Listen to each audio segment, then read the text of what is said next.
Examination के लिए अपन तैयार हो जाते हैं और उसमें जो 4 इवेंट करते हैं अपन, उसमें पहला रहता है इंस्पेक्शन, दूसरा रहता है एल्पिटेशन, तीसरा रहता है परकशन और फिर ऑस्कल्टेशन।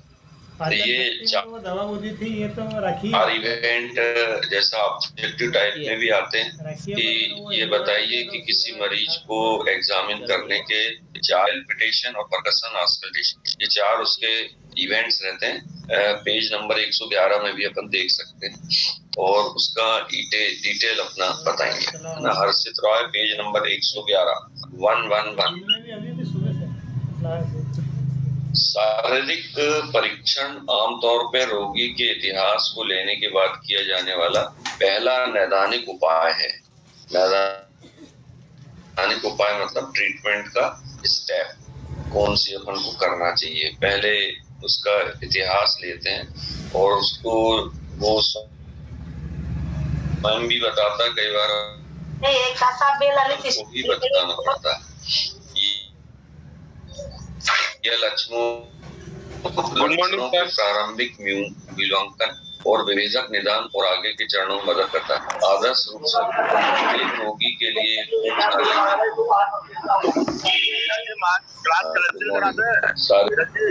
ये क्या होता है कि जैसे पेशेंट आया, जैसे तो आप बाहर हैं क्या? ये धीरज कुमार जी अपना माइक क्यों वो कर देते हैं? क्लिनिक में आ गया हूँ सर। हाँ ठीक है।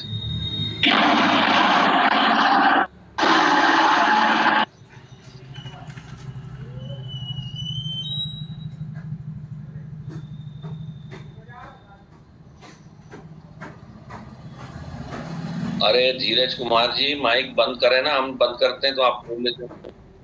इसमें ये बताया गया है कि पेशेंट जब अपने पास आता है तो वो स्वयं ही हिस्ट्री बताता है, परंतु यदि मान लो पेशेंट हिस्ट्री नहीं बता रहा है तो फिर अपन को उसकी हिस्ट्री लेना पड़ता है। उदाहरण के तौर पे जैसे पेशेंट आया और मान लो उसको फीवर है तो वो स्वयं बताता है कि उसको पिछले 1 हफ्ते से जो है वो फीवर का, या 4 दिन पहले ही फीवर आया, तो ये 4 दिन पहले की हिस्ट्री होगी। अब जब वो 4 दिन पहले का पूछ रहा है, बता रहा है, तब अपन उसको फिर पूछते हैं कि कहीं गए थे क्या बाहर। अगर बाहर कहीं गया है ठंड का और बरसात का जो एक्सपोजर है वो पेशेंट की तबीयत खराब कर देता है, जैसे कि अभी वायरल चल रहा है। इस वायरल फीवर में थोड़ा थोड़ा पानी गिरता है, ठंडी हवा चलती है और उससे जो म्यूकस मेम्ब्रेन रहती है नाक की, मुंह की, ये जो है वो इन्फ्लेम्ड हो जाती है। इन्फ्लेम्ड होना यानी सूजन आ जाती है। और अगर माउथ की जांच करने तो पता लगता है कि टॉन्सिल भी उसके जो है वो रेड रहते हैं, तो पता लगता है। तो अपन उससे पूछते हैं कि कहीं बाहर गए थे क्या, वो बताता है कि मैं घूम के आया, इलाहाबाद गया था या भोपाल गया था, कहीं गया था। तो इसका मतलब ये कि उसको एक्सपोजर हुआ है कोल्ड का और जर्नी का एक्सर्शन, जो उसके इम्यून पावर को सह नहीं पाया, इसी कारण उसको वायरल इन्फेक्शन होने के चांसेस। ये हिस्ट्री अपन सिंपल फीवर की देते हैं। दूसरा, अगर कोई पेशेंट बताता है कि उसको मलेरिया जैसे डाउट है तो तब उसको अपन पूछते हैं कि अभी 4-5 दिन पहले कहीं ऐसी जगह गए थे कि जहाँ मच्छरों ने तुम्हें काटे, तो वो बताता है कि कुमार बर्मन कि हाँ कुमार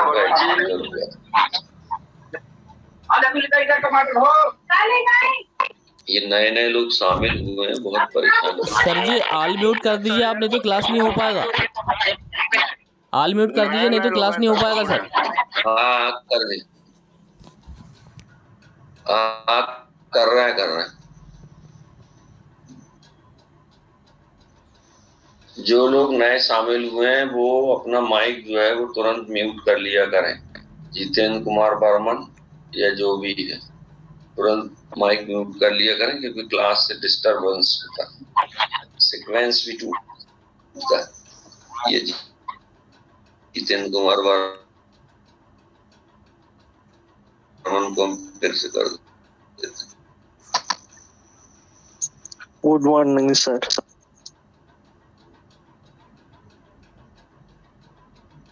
तो इस तरह से जो हिस्ट्री पेशेंट देता है उससे होगी, और उसके बाद ही अपन कोई ट्रीटमेंट स्टार्ट करते हैं।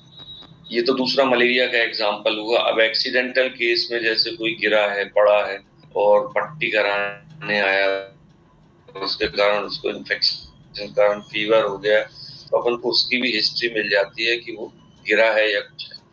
तो ये पहला जो उसका निदान है कि प्राइमरी ट्रीटमेंट अपन को किधर जाना है, टिटनेस लगाना है कि नहीं लगाना है, ड्रेसिंग की आवश्यकता है या गुम चोट है, ये अपन उसको प्राइमरी इतिहास लेना और शारीरिक परीक्षा। इसमें जो पीडियाट्रिक हिस्ट्री रहती है, तो छोटे बच्चों के केस में छोटे बच्चे कुछ सिम्टम्स को बताते नहीं है, एक्सप्रेस नहीं करते।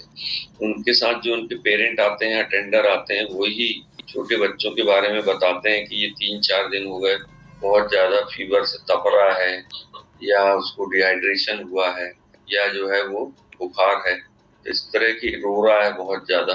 ये हिस्ट्री उसके अटेंडर या पेरेंट देते हैं। स्त्री रोग और प्रसूति संबंधी इतिहास और शारीरिक परीक्षण, गायनेकोलॉजिकल जो हिस्ट्री मिलती है उसमें प्रेगनेंसी की हिस्ट्री, मेंसेस की हिस्ट्री, ब्रेस्ट का भारीपन होना या बदन में दर्द होना या वेजाइना में फंगस होना, ये जो चीजें हैं ये उसकी हिस्ट्री से अपन को ज्ञात हो जाती है, फीमेल हिस्ट्री से। मानसिक स्थिति, मेंटल स्टेटस में पेशेंट से पूछते हैं अपन कि किस प्रकार की अवस्था है, मानसिक अवस्था, तो वो आपको फेस की रीडिंग से ही पता लग जाता है उसकी कि उसको क्या है प्रॉब्लम, है ना। पेशेंट जो बहुत ज्यादा एंजाइटी कर रहा है या घबरा रहा है या सिम्टम नहीं बता रहा है, तो ये उसकी मानसिक स्थिति से पता लग जाता है। फेस रीडिंग का नॉलेज अपन को होना चाहिए। फेस रीडिंग से अपन पता लगा सकते हैं कि पेशेंट नॉर्मल है या उसको किसी प्रकार की प्रॉब्लम है। सौरभ विश्वकर्मा, हाँ, माइक म्यूट करें अपना। इसके बाद स्नायुविक परीक्षण, न्यूरोलॉजिकल एग्जामिनेशन। न्यूरोलॉजिकल एग्जामिनेशन के अंतर्गत नवीन कुमार माइक म्यूट करें। नवीन कुमार जी आगे चलिए सर। नवीन कुमार जी, जब से ये नए लोग जुड़े, जब से क्लास सही से नहीं चल पा रही सर। अरे तो सर आप माइक तो म्यूट कर लो। माइक तो म्यूट कर लो। सर ये माइक म्यूट नहीं कर रहे, इनका ना पता है क्या, सुबह सुबह मॉर्निंग में फ्री होते हैं इसलिए क्लास ढंग से ले नहीं पाते। वो वापस खोल लेते हैं वो लोग। अरे भाई माइक म्यूट करो, सर बोल रहे।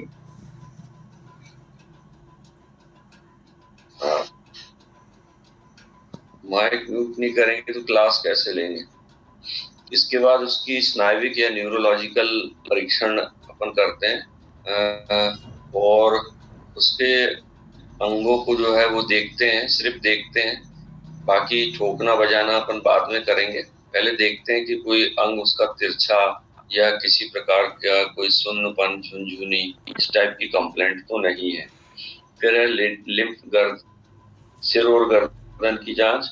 हेड और गर्दन की जांच में देखते हैं कि किसी प्रकार का कोई मूवमेंट में, ये टर्न करने में अथवा टेल्ट करने में किसी प्रकार की कोई प्रॉब्लम तो नहीं है। अगर वो टर्न और टेल्ट करने के बाद कहता है कि उसको चक्कर आ रहा है बहुत ज्यादा, तो इसका मतलब ये है कि उसको न्यूरोलॉजिकल नेक में मिस्टेक है। ये परीक्षण अपन कर लेते हैं। इसके बाद लिम्फ नोड परीक्षण। लिम्फ नोड में जो एक्सिलरी लिम्फ नोड है, अगर उसको चोट वोट लगी है तो यहाँ पर लिम्फ नोड रहते हैं एक्सिलरी। अगर गर्दन के पास यहाँ पर रहते हैं सुप्रा क्लेविकुलर लिम्फ नोड, तो क्लेविकुलर लिम्फ नोड यहाँ चारों तरफ देख लेते हैं। छोटे बच्चों में एक बीमारी होती है primary complex. Primary complex is a first stage of the tuberculosis. यदि किसी बच्चे को प्राइमरी कॉम्प्लेक्स है तो उसमें जो सर्वाइकल लिम्फ नोड्स रहेंगे यहाँ से लेके यहाँ तक, वो पूरे पूरे ऐसे लगेंगे जैसे मोतियों की माला पहना हुआ है बच्चे ने यहाँ पर। तो वो चेक करके अपन पता लगा सकते हैं। ये प्राइमरी कॉम्प्लेक्स में है, मतलब कि ऐसे बच्चे जिनकी हाइट जो है वो लगभग 2.5 या 3 फीट रहती है और उनका उम्र जो है वो 10 साल से कम रहती है। तो 4 फीट तक के जो बच्चे छोटे हैं उनके गले में अगर मोतियों की माला जैसी फील हो रहे हैं छोटे छोटे लिम्फ नोड, तो इसका मतलब उनको प्राइमरी कॉम्प्लेक्स। प्राइमरी कॉम्प्लेक्स में छोटे बच्चे जो पैदल चलते हैं सड़क के किनारे और इस पे कचरे के डब्बे के पास या कहीं पे भी, तब ऐसे में कोई ट्यूबरकुलोसिस का पेशेंट यदि अपना स्पूटम या थूक जो है वो इधर उधर फेंकता है तो टीबी का जो कीटाणु है वो आमतौर पे कम से कम 3 दिन तक जिंदा रहता है, 48 घंटे से भी ज्यादा जिंदा रहता है। ऐसी अवस्था में वो बच्चे के संपर्क में आएगा, बच्चा उसको नाक के द्वारा खींच लेगा और उसको प्राइमरी कॉम्प्लेक्स हो जाएगा। ऐसे बच्चे आगे जाके कब टीबी में कन्वर्ट होते हैं, जब वो उनका न्यूट्रिशन या इम्यून पावर गिर जाता है, तो फिर ये छोटे बच्चे को टीबी होने के चांसेस रहते हैं। परंतु अगर उस बच्चे को न्यूट्रिशन अच्छा मिले, ग्रोथ अच्छा मिले, साफ सफाई से रहे, तो उसका इम्यून पावर बहुत अच्छा रहता है, जिसके कारण उसको टीबी में कन्वर्ट नहीं हो पाता। इसलिए छोटे बच्चों को अपन गोद में लेके चलते हैं। जब भी कहीं बाहर जाएं, घर से बाहर निकलने पर उसको गोद में ले लेते हैं या थोपना बोलते हैं कई बार, तो गोद में थोप के चलते हैं। तो इस तरह उसको बचाव रहता है ट्यूबरकुलोसिस का। तो यदि मान लो एग्जामिन करने पे ऐसा लग रहा है तो लिम्फ नोड इन्वॉल्व है, तो कोई ना कोई सेप्टिक डिसीज हुई है। पल्मोनरी परीक्षण, लंग्स का सिर्फ अपन देखते हैं कि वो बैठा हुआ है, तो सांस वगैरह तेज तो नहीं चल रही है या सांस से कोई फड़फड़ाने की आवाज तो नहीं आ रही है, जिसको हम कहते हैं क्रेपिटेशन, या सीटी की आवाज तो नहीं आ रही है। सीटी की आवाज दमा के मरीज को आती है, निमोनिया के मरीज को फड़फड़ाने की आवाज आती है। ऐसा जैसे सूखा पत्ता या अखबार हवा में फड़फड़ फड़फड़ होता है, वैसे ही इसमें क्रेपिटेशन साउंड सुनाई देती है। कार्डियोवैस्कुलर परीक्षण, उसको शर्ट उतार के अपन देख सकते हैं लेफ्ट साइड के ब्रेस्ट की तरफ। लेफ्ट साइड में जो निप्पल है, निप्पल के जस्ट नीचे पेशेंट का,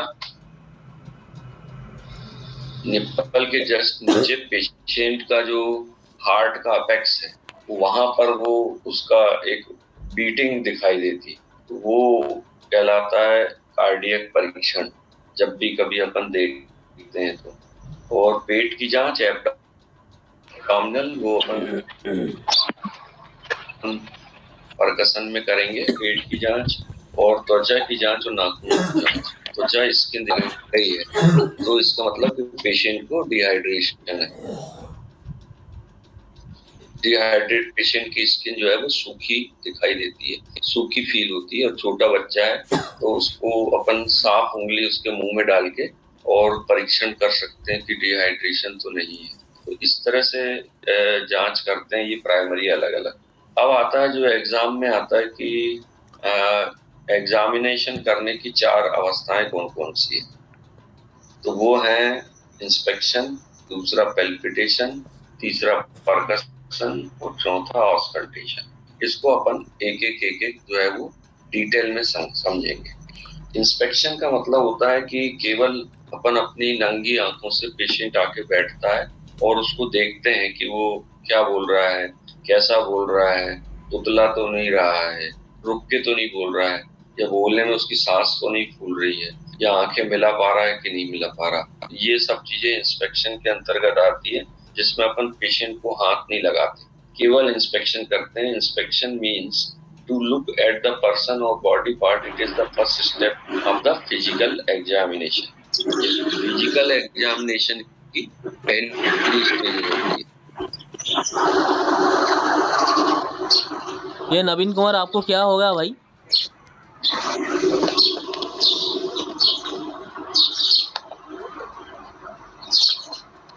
नवीन कुमार जी, माइक नवीन कुमार बार-बार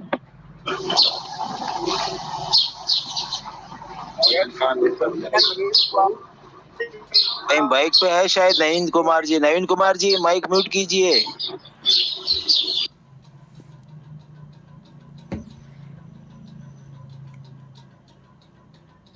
हम यहाँ से म्यूट कर देते हैं, वो बार बार अनम्यूट कर देते हैं। हाँ, कर दिए हमने, कर दिए जी। अब अगर वो नहीं मानेंगे तो फिर उनको रिमूव कर देंगे। तो inspection means to look at the person और body part. It is the first step of the physical examination. निरीक्षण या चिकित्सा की दृष्टि से निरीक्षण का अर्थ व्यक्ति या शरीर के अंगों को देखना एक प्रकार की शारीरिक परीक्षा का पहला कदम। तो केवल उसको बिना छुए उसकी बात सुनते हैं, उसको देखते हैं। अगर मान लो वो टॉक्सिक लुक लगता है, टॉक्सिक लुक का मतलब होता है बीमार सा दिखना। कुछ ऐसे पेशेंट आते हैं जो बीमार नहीं रहते, केवल अपन से जो है वो एडवाइस लेने आते हैं, ब्लड प्रेशर नपवाने आते हैं फ्री में। तो वो अपन एक बार इंस्पेक्शन करके देख सकते हैं कि वो वाकई पेशेंट है या नहीं है।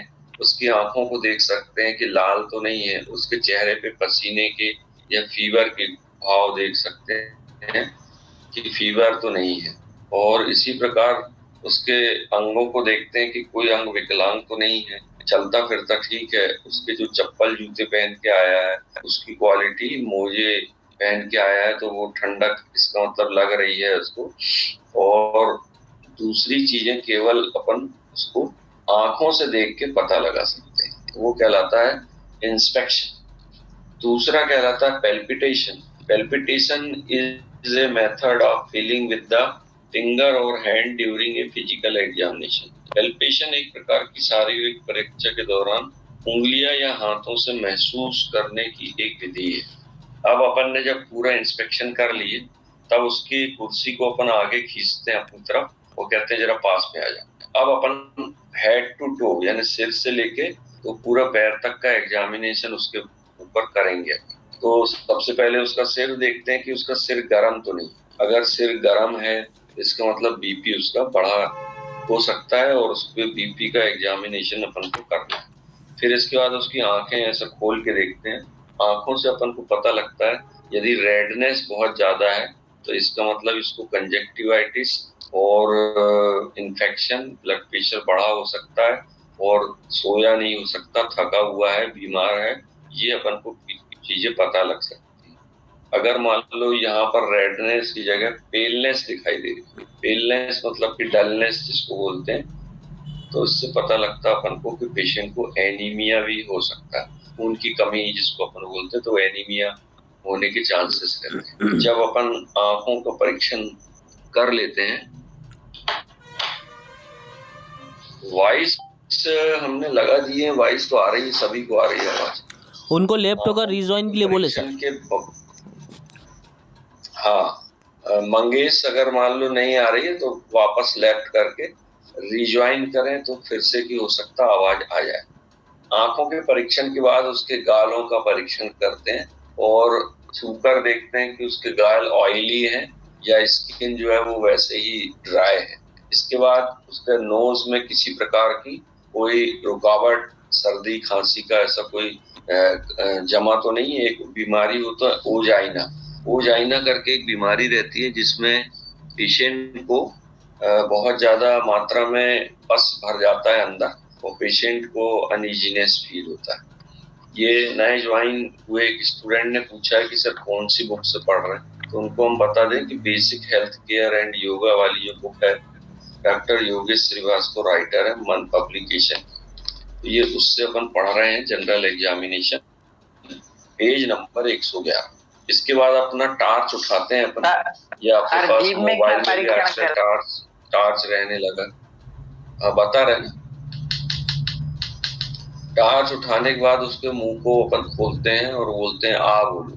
तो जब वो मुंह खोलता है तो सबसे पहले टार्च से देखते हैं कि उसके आजू बाजू जो टॉन्सिल है वो कलर क्या है।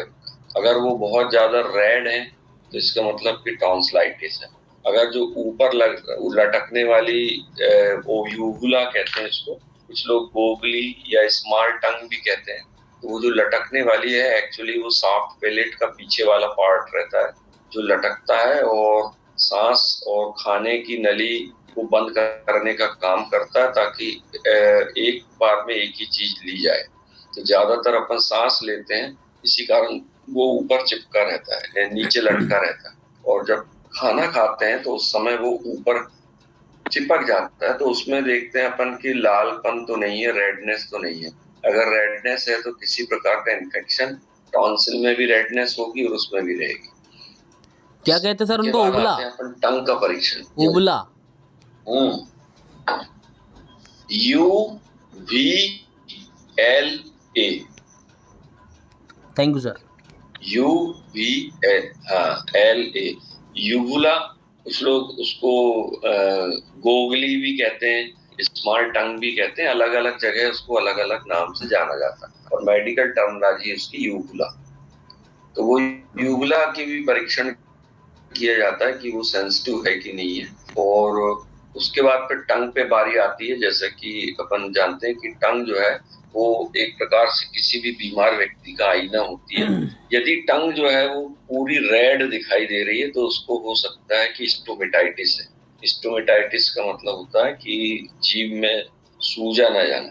अगर नॉर्मल टंग दिखाई दे रही है पिंक कलर की, पिंक कलर और रेड में बहुत अंतर रहता है। रेड मतलब ब्लड रेड। ये एक माचिस हम दिखाते हैं, इसमें जो कलर है ये ब्लड रेड कलर का। तो ये ब्लड रेड अगर दिखाई दे तो इसका मतलब ये है कि उसको किसी प्रकार का टंग में स्टोमेटाइटिस या स्वेलिंग वगैरह है। और अब आते हैं अपन पिंक पे। पिंक कलर अगर दिखाई दे, पिंक यानी गुलाबी कलर अगर दिखाई दे, स्टोमेटाइटिस मतलब छाला कि सर? भाई इसको है टंग पे छाले हो जाना। टंग पे छाले हो जाना कहलाता है स्टोमेटाइटिस। और स्टोमक का इन्फ्लेमेशन कहलाता है गैस्ट्राइटिस। स्टोमक जो भोजन का संग्रह वाला पार्ट है वो कहलाता है गैस्ट्राइटिस, अगर उसमें सूजन आ जाए तो। उसको परीक्षण करने के बाद फिर अपन देखते हैं कि पिंक कलर की दिख रही है, मतलब नॉर्मल है।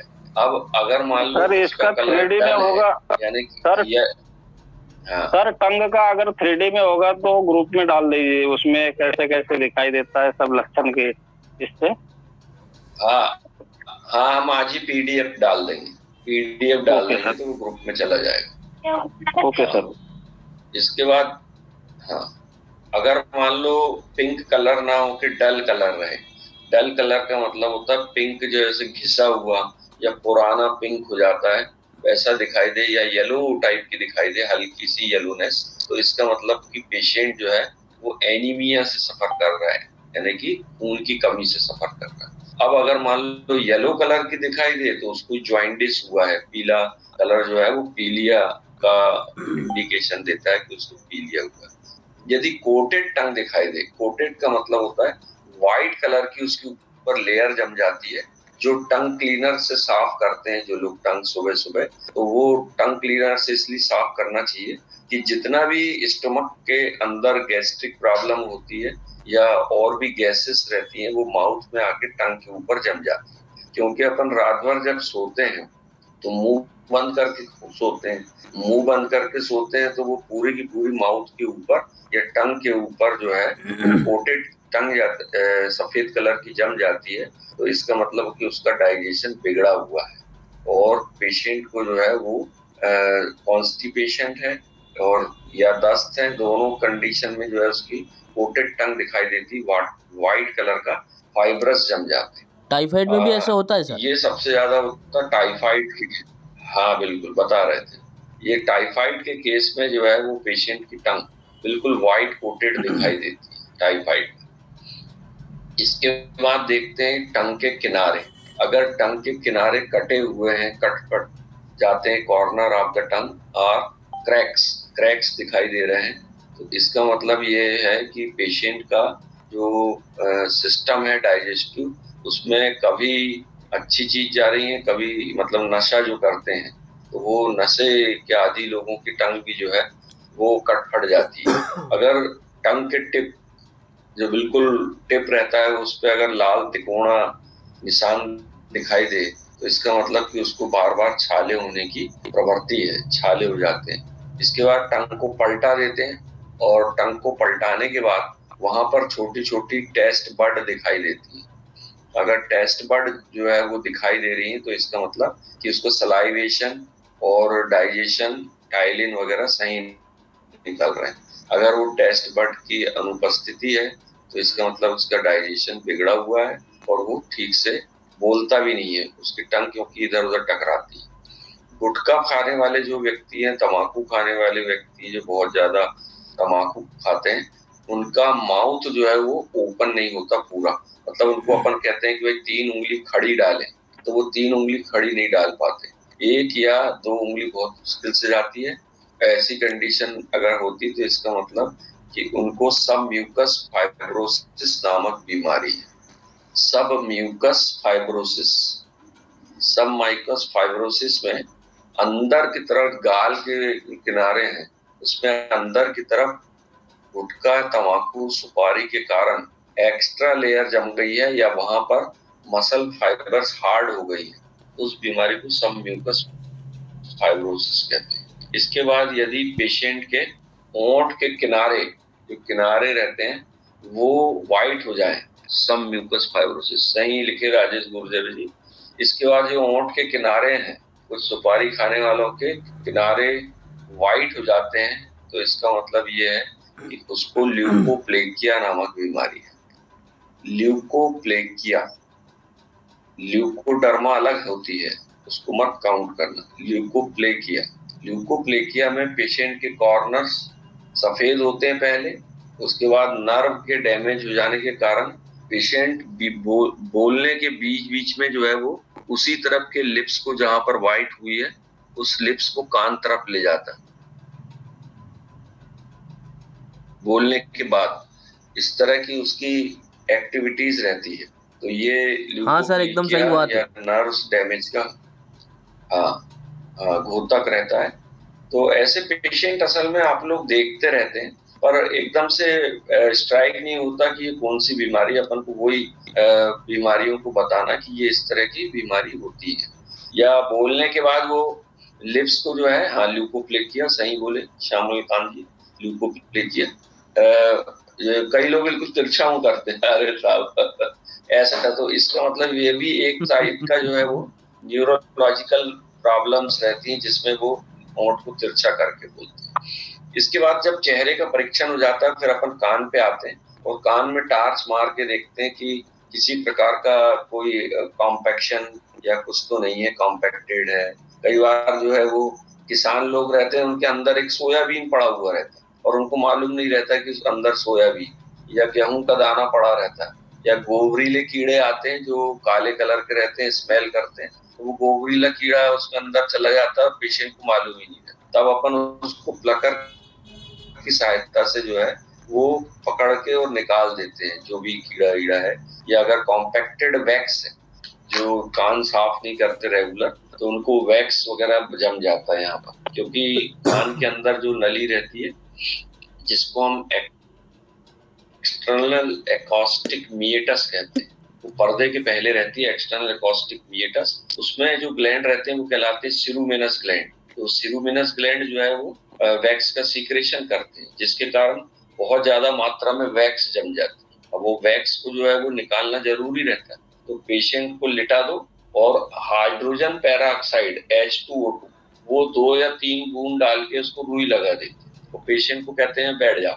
थोड़ी देर, आधा घंटा 20 मिनट बैठने के बाद फिर से उसको लेटाते हैं और लेटाने के बाद उसका जो बर्ड्स आती, जॉनसन बर्ड्स जो रहती है, उससे जो है वो उसका पूरा रुई निकाल के और साफ करके और फिर उसको बताओ कि कैसा लग रहा है।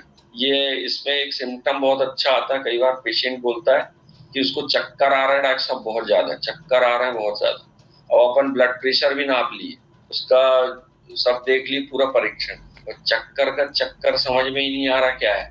तब ऐसे में अपन जब कान का परीक्षण करते हैं टार्च, तब पता लगता है कि उसका मेल पूरा भरा हुआ। अब भरा हुआ है तो उसको सुनने में प्रॉब्लम। और अपन जानते हैं कि जो कान है वो शरीर का बैलेंस बनाने का काम करते हैं। Body balance is maintained by the year, year के द्वारा बॉडी का बैलेंस मेंटेन होता है। अब उसको मेल भरा पड़ा हुआ है तो उसका बैलेंस तो बिगड़ेगा, चक्कर तो आएंगे। तो एक बार वो भी परीक्षण कर लिया करें कि इसके कहीं ऐसा तो नहीं कि मेल भरा पड़ा, तो वो निकालने के बाद उसके चक्कर गायब हो जाते हैं। ये इस तरह भी आप परीक्षण करें कि छोटी छोटी प्रॉब्लम रहती है और अपन उसको बड़ा समझ के देखते रहते हैं, मगर वो चक्कर गोली दे दिए, ये दे दी, बॉटल लगा दी, और चक्कर खत्म नहीं होती वो चक्कर। क्योंकि जब भी कभी किसी व्यक्ति को गिराना है, कभी झगड़ा लड़ाई होता है, और अगर उसको आप चाहते हैं कि ये गिर जाए, तो ये जो हाथ की हथेली में ऐसा डुप्पू बनाते हैं, डुप्पू मतलब ऐसा गहरा, और ये उसकी यहाँ पर कान में बहुत तेजी से ऐसा मार देते हैं, तो वो उसी लेफ्ट साइड से मारेंगे तो राइट साइड गिर जाएगा। तो वो क्यों? क्योंकि बॉडी का बैलेंस कान के द्वारा बनता है। तो ये अपन परीक्षण करते हैं जो पैल्पिटेशन के अंतर्गत आता है। इसके बाद उसको लिटा देते हैं, लिटाने के बाद उसकी पल्स लेते हैं, और जैसा अपन को मालूम है कि एक व्यक्ति की जो पल्स है वो 72 पर मिनट मिलना चाहिए, तो वो 72 बार उसको अपन देख लेते हैं। इसके बाद उसके पैर से पैंट उठा के, हाफ पैंट, लुंगी, बनियान, धोती जो भी पहना है, तो वो देखते हैं कि सभी अंग सुरक्षित हैं कि नहीं है। कभी कुछ काट देता है, कीड़ा काट देता है, हमको पता नहीं चलता, तो वो भी अपन चेक कर लेते हैं। अब लिटा दिए जब अपन ने, तब परकशन तीसरा आता है, परकशन। अभी अनु कुमारी बताएंगे बच्चों के केस में। तो परकशन का मतलब होता है ठोक बजा के देखना। जैसे अपन ने इंस्पेक्शन बोले थे, इंस्पेक्शन का मतलब होता है सामने से ऐसा देख के, हाँ देख लिया। इसके बाद आता पैल्पिटेशन। पैल्पिटेशन मतलब अब हाथ हाथ लगा के देख लिया। अब जो है वो परकशन, अब यानी ठोक बजा के देखेंगे। तो अपने पास जो इंस्ट्रूमेंट रहते हैं ठोकने बजाने के लिए, वो रहती है हैमर, एक हथौड़ी रहती है जो पीछे से लोहे की रहती है और सामने रबड़ रहती है। अब अपन को परीक्षण करना है रबड़ का, उसके परकशन का। तो percussion is a method of tapping body part with finger, hand और small instrument during the physical examination. शारीरिक परीक्षण के दौरान अंगुलियां, हाथ या छोटे उपकरणों से शरीर के अंगों को टेप करने की एक विधि है। टेप करना यानी उसको ठोकने की विधि रहती है, जिसमें अपन उसको देखते हैं कि क्या प्रॉब्लम हो गई है। तो उसके लिए जो पेशेंट है उसको घुटने, जो नी ज्वाइंट रहता है, अगर बिठाल दें उसको, बिठालने के बाद जो नी ज्वाइंट है उसके नीचे, जिसको अपन कटोरी बोलते हैं, जो सामने का हिस्सा दिखाई देता है, उसके जस्ट नीचे एक लिगामेंट रहता है जो कहलाता है लिगामेंटम पटेली। वो लिगामेंट के ऊपर हथौड़ी से अगर हल्का सा ठोकेंगे तो वो पैर ऐसा झटके के साथ ऊपर जाता है। तो इसका मतलब कि उसके दोनों पैर न्यूरोलॉजिकल सही है। इसके बाद जो है, हाँ वो पटेला बोन याद नहीं आ रही थी हमारे को, तो ये पटेला बोन जो है वो उसके नीचे जस्ट एक लिगामेंट रहता है जो कहलाता है लिगामेंटम पटेली। उस लिगामेंट से जो है वो अपन टेस्ट करते हैं। दूसरा परीक्षण हाथ को देखने के लिए पेशेंट के आर्म के ऊपर अपना हाथ रखेंगे और यहाँ पे जो लिगामेंट रहता है उसको ऐसा करने के बाद यहाँ पर ठोक कर देखेंगे। यहाँ तेजी से ऐसा हथौड़ी मारेंगे तो एकदम से हाथ जो वो झटके के साथ जाता है, ठीक है ना। या फिर साइड में ऐसा हाथ रख के और यहाँ से मारेंगे। सर हैंड का और एक बार बताइए। नेटवर्क डिस्टर्ब हो रहा है, हाँ बताते हैं। नेट अचानक जो है वो डिस्टर्ब हो गया था। हाँ, हैंड का जो है वो यहाँ पर इस तरह से पेशेंट का हाथ, ये जो ट्रांसफर्स कहलाता है, ये रखते हैं और जॉइंट के पास अपन अपना हाथ रखते हैं।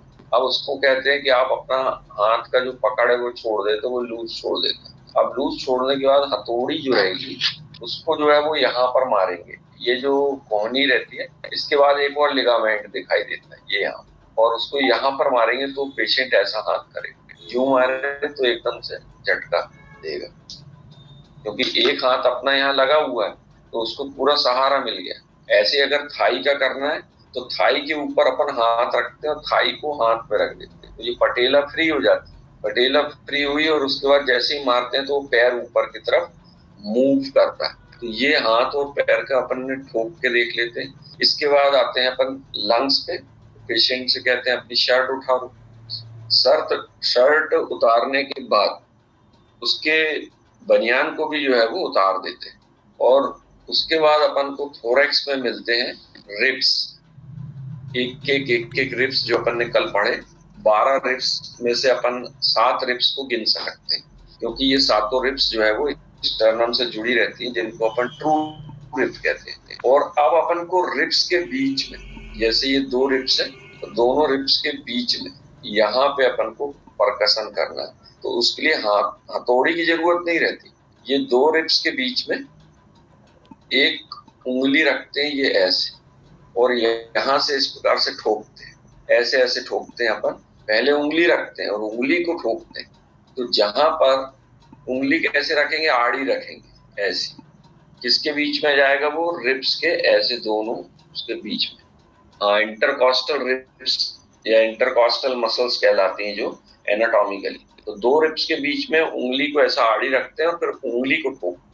तो अपन जानते हैं कि जहां पर हवा रहती है ऐसा उसकी आवाज आती है। हमने टेबल पे ठोक कर बताया, ये इस तरह से। तो यहाँ हवा है और लकड़ी के अंदर हवा रहती है, तो रेजोनेंट साउंड सुनाई देता है। रेजोनेंट का मतलब होता है बहुत तीव्र साउंड या तेज साउंड सुनाई दे, तो उसको हम कहते हैं रेजोनेंट साउंड। और यदि मान लो उसमें पानी भरा होगा तो डल सुनाई देगा। जिन लोगों के पास दीवार है वो दीवार में ठोक कर देख सकते हैं कि उसकी आवाज जो है वो उतनी तेज नहीं आती, क्योंकि दीवार ईंट की होना चाहिए, मगर ठीक है ना, ईंट की दीवार है तो वहां पर डल साउंड सुनाई देता है। तो इसका मतलब वहां पर हवा नहीं, पानी भरा है, कफ भरा है या दूसरी चीजें भरी। तो ऊपर से शुरू करते हुए यहाँ क्लेविकल से पहले राइट साइड से एक के बाद एक इंटरकॉस्टल मसल पे ठोकते जाते। और जहां आवाज रेजोनेंट साउंड आना बंद हो जाए तो जाहिर है कि कोई भी पानी या लिक्विड जो है वो नीचे की तरफ ज्यादा गति करता है। तो नीचे की तरफ जाएगा तो वहां पर जो है वो डल साउंड आते जाएंगे, और ऊपर की तरफ जब अपन आते हैं तो वहां पर जो है वो रेजोनेंट साउंड आते हैं, क्योंकि ऊपर की तरफ हवा भरी है और नीचे की तरफ पानी या कप भरा होता है, तो इसके कारण वहां पर आवाज डल आती है। ये कहलाता परकशन। अब परकशन में फिर अपन आते हैं नीचे। तो जो हार्ट वाला पार्ट है, लेफ्ट साइड की चौथी रिब्स यानी निप्पल के जस्ट नीचे, लेफ्ट साइड में निप्पल के जस्ट नीचे, वहां पर हार्ट का अपेक्स रहता है। तो वहां पर अपन ठोक कर देखते हैं। तो पहले तो इंस्पेक्शन करने पे अपन को हार्ट बीट ऐसी फील होगी, महसूस होगी। उसी जगह पे अपन स्टेथोस्कोप रख के भी देखते हैं कि साउंड कैसा आ रहा है, ठीक है ना। तो वो ऑस्कल्टेशन में बताएंगे अपन। और पहले अपन हाथ रख के देखते हैं इस तरह से, पैल्पिटेशन परकशन कर रहे हैं ना, ये हाथ रख के ऐसा देखते हैं, तो उसमें जो हार्ट चल रहा है तो उसकी धड़कन अपन को महसूस होने लगती है। इसके बाद आते हैं एब्डोमेन नीचे। तो एब्डोमेन में राइट साइड में लीवर रहता है, लेफ्ट साइड में स्प्लीन रहती है जो नॉट पैल्पेबल रहती है। स्प्लीन तभी पैल्पेबल होगी जब उनमें से कोई 3 बीमारी होगी, मलेरिया, फाइलेरिया और एनीमिया। ये एक और क्वेश्चन उसका पकड़ा ही आ गया ऑब्जेक्टिव टाइप का, कि ऐसी कौन सी 3 बीमारी हैं जिसमें स्प्लीन का आकार बढ़ जाता है और जनरल एग्जामिनेशन करने पर वो महसूस होती है। तो लेफ्ट साइड में पेशेंट को पहले राइट करवट लेटा देंगे, ज्यादातर बच्चों को मलेरिया का अगर डाउट है आपको। और लेफ्ट साइड में एब्डोमेन में, पेट में जो उंगलियां हैं, 4 उंगलियों को ऐसा रिब्स के अंदर डाल देंगे। इस तरह से डायरेक्शन में डालते हैं अपन ताकि रिब्स स्प्लीन को फील कर सके। अगर उनको उसको मलेरिया होगा तो वो फीलिंग ऐसी इस टाइप से, जैसे पैल्पिटेशन में अपन को लगता है, तो वो हाथ जो है वो ऐसा फील होगा। तो इसका मतलब पैल्पिटेशन है स्प्लीन में और उसको मलेरिया है। एक बार रिपीट कर दे रहे हैं, ये 3 ऐसे रोग होते हैं जिनमें कि स्प्लीन का आकार डबल हो जाता है, वो फील होती है। Otherwise spleen is not palpable. Spleen कभी भी अपन चेक नहीं कर सकते। वो बीमारी है मलेरिया, फाइलेरिया और एनीमिया। एनीमिया यानी खून की कमी हो जाना। ये 3 केस में कभी भी अपन को जो है वो फील होती है स्प्लीन। इसके बाद स्प्लीन से अपन हटा के उसी के नीचे जो है वो स्टोमक रहता है। यदि स्टोमक को चेक करना है तो 4 उंगली ऐसे दबा देते हैं। अगर उसमें गैस होगा तो गैस के कारण अपन को वो वापस फेंक देगा। जैसे किसी गुब्बारे में हवा भरी रहती है, अब अपन गुब्बारे को दबाएंगे तो वापस चला जाएगा, वो इसका मतलब कि उसमें गैस है, वो ब्लॉटिंग साउंड कहलाता है। ब्लॉटिंग टाइप का मतलब कि जैसे चेंडू, जो लोग महाराष्ट्र से हैं, वो चेंडू यानी गेंद, गेंद बॉल को कहते हैं, छोटी रबड़ की बॉल, और रबड़ की बॉल को अपन जमीन में डालते हैं तो वो वापस आती है। वो ब्लॉटिंग साउंड, ब्लॉटिंग साइन जो है वो उसमें प्रेजेंट रहते हैं, और दबाने के बाद वापस आता है तो मतलब गैस भरी हुई है। और दबाने के बाद दबता चला जाता है तो इसका मतलब पेशेंट के स्टमक में गैस नहीं है। फिर आते हैं अपन राइट साइड में, तो राइट साइड में लीवर रहता है, और लीवर को अपन परकशन करते हैं, तो उसमें पेशेंट की शर्ट उठाने के बाद उसी विधि से, क्योंकि आधा से ज्यादा पार्ट लीवर का रिब से ढका हुआ रहता है, तो कौन सी रिब्स रहेगी, 5वीं, 6वीं और 7वीं, उन रिब्स की इंटरकॉस्टल मसल पे उंगली को बकायदा इस तरह से रखेंगे और फिर इसको ठोक के देखेंगे। इसमें जो है वो साउंड दोनों आ सकते हैं, डल भी और रेजोनेंट भी, पर पेशेंट को दर्द भी होगा ठोकने से। यदि डल साउंड आते हैं तो कोई दिक्कत नहीं, पेशेंट नॉर्मल है। अगर रेजोनेंट साउंड आते हैं तो इसका मतलब लीवर में हल्की सी स्वेलिंग है, सूजन होने के कारण आवाज जो है वो इस टाइप से ऐसी आती है, ढक ढक करके आवाज आती है, जैसे किसी गत्ते में या लकड़ी में अपन ठोकते हैं तो वो रेजोनेंट साउंड आने के चांसेस रहते हैं। तो ये परकशन में और भी अपन फिजिकल और क्लिनिकल एग्जामिनेशन करते हैं, एक के बाद एक। इसके बाद आता है ऑस्कल्टेशन। ऑस्कल्टेशन का मतलब होता है अब अपन मशीनों के द्वारा पेशेंट को एक के बाद एक जांच करना। उसमें ऑस्कल्टेशन का एक्चुअल मतलब होता है सुनना। हाँ, ठोकना राजेश गुर्जर जी, ठोकना जो है वो हाथ से ही ठोकना है। जब तक लिगामेंट या मसल्स की जांच होती है तभी हथौड़ी से या हैमर से ठोका जाता है, अदरवाइज हाथ से ही ठोकने को अपन परकशन कहते हैं। ऑस्कल्टेशन में देखते हैं, auscultation is the medical term, stethoscope से अब सुनना कहला रहा है, वो ही पढ़ रहे हैं अपन। Left right, auscultation is the medical term for using a stethoscope to listen to the sound inside of the body। एक शारीरिक परीक्षा तकनीक जिसमें शरीर की आंतरिक ध्वनियों को स्टेथोस्कोप से की मदद से सुना जाता है। तो उसमें स्टेथोस्कोप का इस्तेमाल अपन, अब ये स्टेथोस्कोप ऑस्कल्टेशन में चारों पांचों इंस्ट्रूमेंट जो अपनी क्लिनिक पे रहते हैं सभी का उपयोग किया जाता है। सबसे पहला ब्लड प्रेशर, यदि आपको डाउट है तो ब्लड प्रेशर पेशेंट का नापें, ये ऑस्कल्टेशन में ही आता है, क्योंकि अपन पेशेंट के ब्लड प्रेशर मशीन नापने लगाने के बाद स्टेथोस्कोप से उसकी क्यूबाइटल फोसा पे रख के और साउंड सुनते हैं, तो वो पहला हो गया ब्लड प्रेशर। दूसरा, अगर डाउट है कि उसको फीवर है तो टेम्परेचर, तो उसमें थर्मामीटर, अगर बच्चा है तो उसके एक्सिला पे, और अगर एडल्ट है, समझदार है, तो उसके मुंह में रख के थर्मामीटर से अपन उसकी जांच करते हैं। ये दूसरा इंस्ट्रूमेंट। तीसरा इंस्ट्रूमेंट रहता है अपने पास फूकने के लिए हैमर। चौथा इंस्ट्रूमेंट रहता है स्टेथोस्कोप। तो स्टेथोस्कोप से अपन अलग अलग साउंड सुनते हैं। अब एक और इंस्ट्रूमेंट क्लिनिक पे रखा जाने लगा है, वो है पल्स ऑक्सीमीटर, जिसको अपन यहाँ लगाते हैं और उसकी जो ऑक्सीजन का सिचुएशन है वो अपन को पता लग जाता है। कोरोना के बाद से क्लिनिकल पैथोलॉजी में या क्लिनिकल प्रैक्टिसेस में ये एक और इंस्ट्रूमेंट हो गया। वैसे तो बहुत सारे इंस्ट्रूमेंट रखते हैं लोग, वहाँ टर्निकेटर है और भी चीजें हैं, टंग डिप्रेशर है ना, प्लकर है, हाँ, SpO2 की जांच करने की, परंतु स्टेथोस्कोप का जो उपयोग किया जाता है वो अपन बता देते हैं। स्टेथोस्कोप का उपयोग किया जाता है हार्ट साउंड, लंग्स साउंड और क्रैकलिंग साउंड के लिए। क्रैकलिंग साउंड, बबलिंग साउंड, इनके लिए तो वो हम एक एक बताते हैं।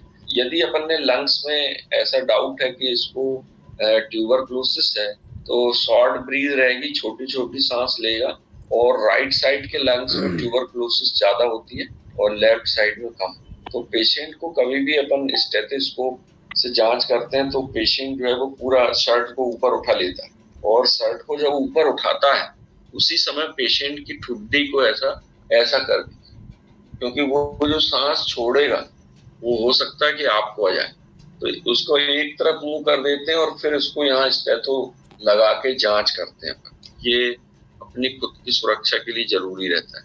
तो यदि मान लो उसमें ट्यूबरकुलोसिस के कारण पस की बढ़ जाती है तो रेस्पिरेशन साउंड जो है वो आते जाता साए साए ठीक से नहीं आएगा और उसमें डिस्टरबेंस महसूस होगा जो पस पॉकेट के कारण। दूसरा है क्रेपिटेशन।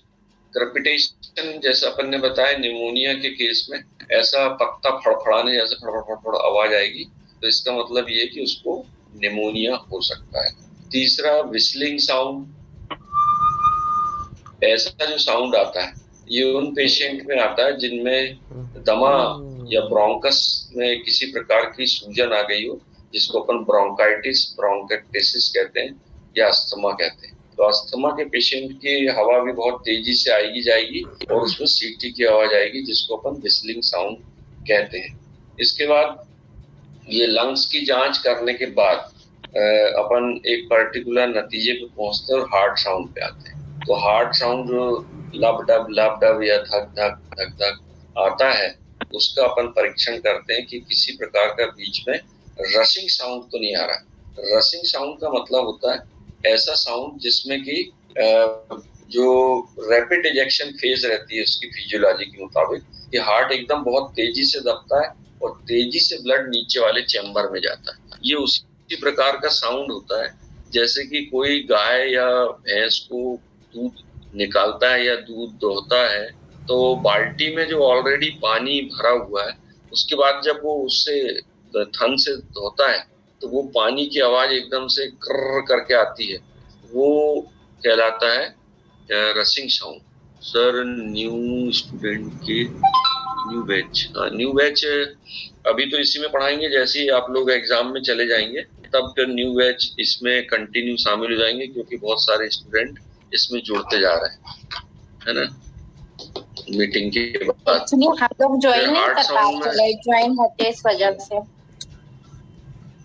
हाँ नहीं करेंगे अभी शायद मंसूरी उन लोग कर रहे हैं, तुम लोगों के एग्जाम की भी चिंता कर रहे हैं और उसकी भी चिंता कर रहे हैं। अब V3, V4, V6 ये ECG वाली लीड अंशुमान जी इतना नहीं बता पाएंगे अपन। उसमें हार्ट साउंड सुना दिए अपन ने, लंग साउंड सुना दिए। अब आता है क्रिकलिंग साउंड।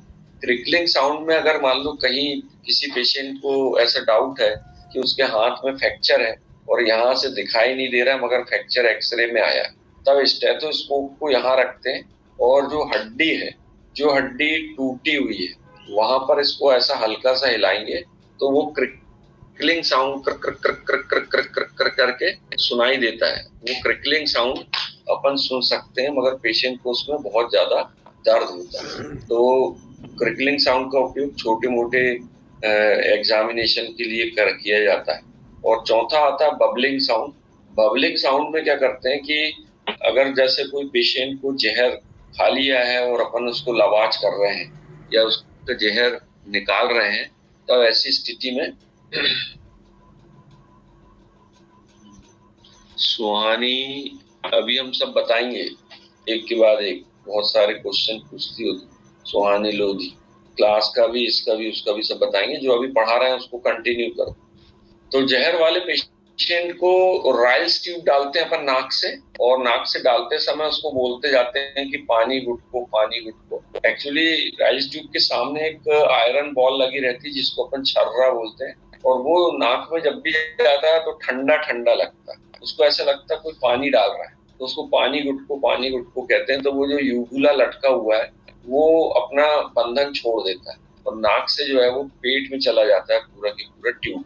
अब उस ट्यूब जो सामने वाला हिस्सा जो नाक के बाहर है उसमें अपन सोडियम क्लोराइड या ग्लूकोज की बोतल या साधारण पानी उसमें भर के और उससे डालेंगे तो वो पेट में जा रहा है कि नहीं जा रहा उसका पता अपन कैसे लगाते हैं कि जो स्टोमक वाला लेफ्ट वाला पार्ट है वहां पे अपन स्टेथोस्कोप रख देते हैं और उसके बाद उसमें से पानी डालेंगे तो वहां पर बुलबुल बुलबुल साउंड सुनाई देगा, वो कहलाता बबलिंग साउंड। जैसे किसी खाली ट्यूब या पाइप को अगर अपन पानी में हवा से फूंकते हैं तो नीचे जो है वहां पर बबलिंग साउंड सुनाई देता है। ऐसे किसी पेशेंट का जहर निकालना हो वहां पर अपन देखते हैं कि बबलिंग साउंड आ रहा है। अब बबलिंग साउंड आ रहा तो इसका मतलब कि अपन ने जो ट्यूब डाले हैं वो सही जगह पे गया है। अब जो है वो सिरिंज खाली लेते हैं, बिल्कुल 10 ml की सिरिंज, और उससे जो है वो खींचते जाते हैं, तो उसका जो जहर है वो सिरिंज से वापस बाहर आ जाता है। तो ये इस केस में भी इसका उपयोग किया जाता है। और समय जो है वो अभी हो गया, मगर general examination clinical point of view से बहुत इम्पोर्टेंट था, इसी कारण हमने इसको डिटेल बताया। और कल भी जो है वो इसी को कंटिन्यू करेंगे ताकि अपन जनरल एग्जामिनेशन के बारे में बहुत अच्छे से समझ सके क्लिनिकल प्रैक्टिस के कारण, क्योंकि सभी लोग क्लिनिकल प्रैक्टिस करते हैं। तो अपन इसी को कंटिन्यू करेंगे। जो आप लोगों के मन में प्रश्न है वो भी कल ही बताए जाएंगे। आज अपन सिर्फ क्लास खत्म करके और इसको यहीं पे बंद कर देंगे, ठीक है ना? अपने अपने प्रश्न लिख के रखना। Thank you sir, good day सभी। Thank you sir. Thank you sir, good day. हाँ, ओके, थैंक यू सर। हाँ, गुड डे।